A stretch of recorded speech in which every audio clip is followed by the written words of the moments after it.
என்ன ஹரி சார் எப்படி இருக்கீங்க? என்ன சார் எப்படி இருக்கீங்கன்னு கேட்டால் எப்படி பண்ணுறீங்க? அது ஒன்றும் இல்லைப்பா, நம்ம பையனை அனுப்பி டீ வாங்கிட்டு வான்னு சொன்னேன். சர்க்கரையும் அதிகமாக போட்டிருக்கான், டிகாசனும் அதிகமாக ஊற்றிட்டான். குடிக்கவே முடியல, என்ன பண்ணுறதுன்னு யோசிச்சுட்டு இருக்கேன். குடிக்கலன்னா கொட்டிட்டு போயிருங்க சார்.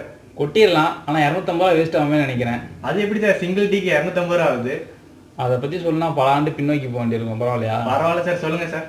இந்த குடி.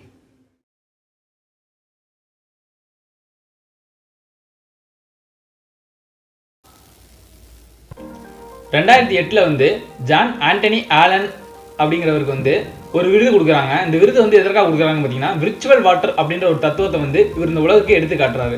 விர்ச்சுவல் வாட்டர் அப்படின்னு என்னன்னு கேட்டிங்கன்னா மறைநீர் தத்துவம். மறைநீர் அப்படின்னு என்னன்னு கேட்டிங்கன்னா, இது வந்து மறைஞ்சு போயிருமான்னு கேட்டிங்கன்னா கிடையாது, மறைந்திருக்க நீர் தான் மறைநீர் சொல்லணும். என்ன நான் எப்படி குழப்பறானு பார்க்குறீங்களா? சரி இருங்க, நான் தெளிவாக சொல்கிறேன். அதுக்கு முன்னாடி ஒரு விஷயம் பார்ப்போம். அதாவது நீரை வந்து மொத்தம் 3 விதமாக பிரிக்கலாம். ஒன்று வந்து ப்ளூ வாட்டர், க்ரீன் வாட்டர் மற்றும் கிரே வாட்டர்.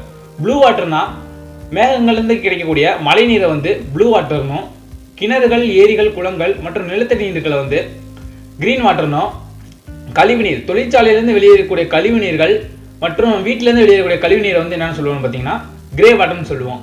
சரி, இது இல்லாமல் இன்னொரு நீர் இருக்குது, அதான் என்னென்னு கேட்டிங்கன்னா மறைநீர். மறைநீர் அப்படின்னா என்னென்னு கேட்குறீங்களா? நம்ம காடுகளில் வந்து நெற்பயிர்கள் வந்து பயிரிடுறோம், அதற்கு வந்து லட்சக்கணக்கான லிட்டர் நீரை வந்து பாய்ச்சிரும்.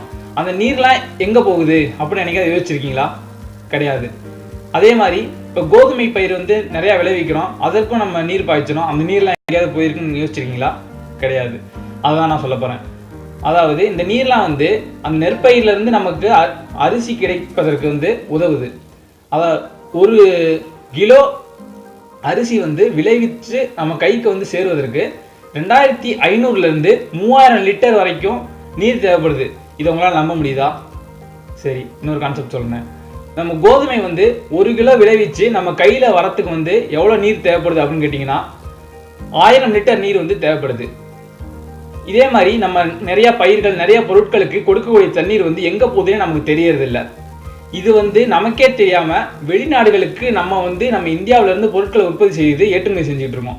இதன் மூலயமாக வந்து பார்த்திங்கன்னா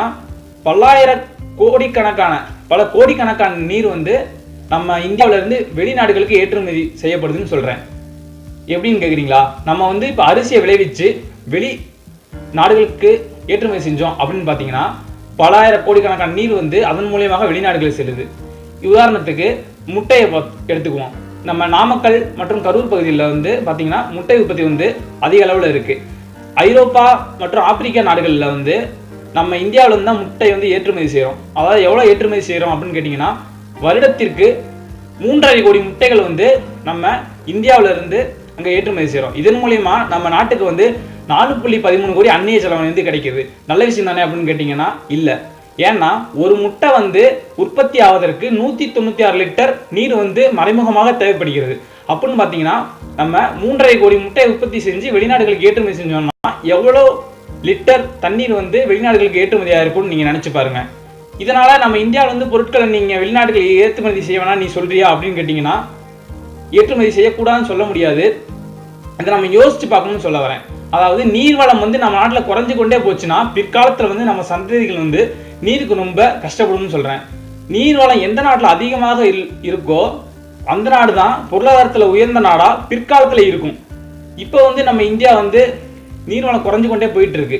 இந்த மாதிரி நீர் வந்து மறைமுகம் ஏற்றுமதி செய்கிறனால இப்போ 1 டன் காரை வந்து நம்ம உற்பத்தி செஞ்சு வெளிநாட்டுக்கு ஏற்றுமதி செஞ்சோம்னா அந்த காரில் வந்து 4 லட்சம் லிட்டர் தண்ணீர் வந்து தேவைப்படுது மறைமுகமாக. அந்த 4 லட்சம் லிட்டர் தண்ணீர் பார்த்தீங்கன்னா ஒரு சிறிய கிராமம் வந்து 100 நாட்களுக்கு குடிக்கக்கூடிய தண்ணீர் வந்து தேவைப்படுது. இதே மாதிரி நிறைய பொருட்கள் மூலியமா நம்ம இந்தியாவிலிருந்து தண்ணீர் வந்து ஏற்றுமதி செஞ்சுக்கிட்டே இருக்கோம் அப்படின்னு சொல்ல வரேன். இப்போ புரிஞ்சிருக்கும்னு நினைக்கிறேன். அந்த டீயோட விலை எப்படி 250 ரூபான்னு. இப்பயும் பொருள்லாம் இருங்க சொல்கிறேன் தம்பி. இந்த கப்பு வந்து 250 ml வந்து பாலோ அல்லது டீயோ ஃபில் பண்ண முடியும்னு வச்சுக்கோங்க.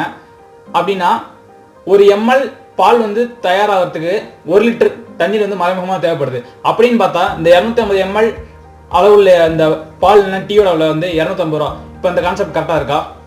ஓகே, இந்த வீடியோ பிடிச்சிருந்தா லைக் பண்ணுங்கள், ஷேர் பண்ணுங்கள். நாங்கள் வேறு ஏதாவது வீடியோ பேச நினச்சிங்கன்னா கமெண்ட் பண்ணுங்கள். இந்த வீடியோ பற்றி இந்த மறைநீரை பற்றி இன்னும் நிறைய தகவல்கள் சுவாரஸ்யமாக இருக்குது. அதனால் வந்து பின்னாடி வரக்கூடிய வீடியோக்களில் சொல்கிறேன். அது வரைக்கும் பாய். ஐயா ஒரு நிமிஷம். என்னப்பா தம்பி? சர்ப்ரைஸ் பண்ண சொல்லவே இல்லைங்க. சர்ப்ரைஸ் இல்லைப்பா. மறக்காமல் நம்ம சேனலுக்கு சப்ஸ்கிரைப் பண்ணிடுங்க. தேங்க்யூ.